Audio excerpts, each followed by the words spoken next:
Sunrisers கனவு பறிபோனது. முகத்தை திருப்பிக் கொண்டு அழுகையை மறைத்த காவ்யா. அமைதியான ஐதராபாத் கூடாரம். என்ன நடந்தது வாங்க பார்க்கலாம். ஐபிஎல் தொடரில் சாம்பியன் பட்டத்தை கொல்கத்தா நைட் ரைடர்ஸ் அணி 3வது முறையாக கைப்பற்றி அசத்தியிருக்கிறது.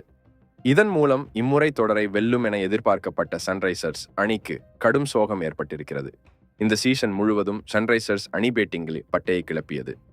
மேலும் பந்துவீச்சிலும் முக்கிய கட்டத்தில் அந்த அணி வீரர்கள் அபாரமாக விளையாடினார்கள். யாருமே எதிர்பார்க்காத வகையில் இந்த சீசனில் 280 ரன்களுக்கு மேல் எல்லாம் எடுத்து அனைத்து அணி பவுலர்களையும் கதிகலங்க வைத்தார்கள்.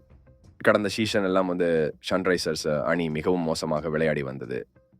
இதனால் அந்த அணியினுடைய உரிமையாளரான காவ்யா மாறன் எப்போதுமே சோகத்தில் இருப்பார். இதனால் நடிகர் ரஜினிகாந்த் அணியை பலமாக மாற்றுங்கள், காவ்யாவை சோகமாக பார்க்க சங்கடமாக இருக்கிறது என்று கூறியிருந்தார்.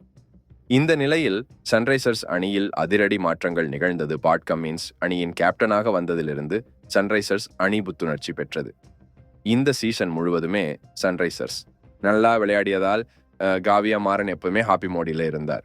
இதனால் சாம்பியன் பட்டத்தை சன்ரைசர்ஸ் அணி வென்றவுடன் காவ்யா மாறன் என்ன பைவார் என்பதை பார்க்க ரசிகர்கள் ஆர்வத்துடன் இருந்தனர்.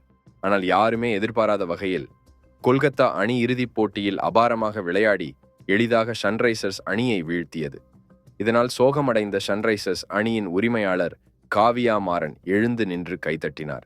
பிறகு திடீரென்று தன்னுடைய முகத்தை திருப்பிக் கொண்டு கண்களால் கையை மூடி தன்னுடைய கண்ணீரை துடைத்தார்.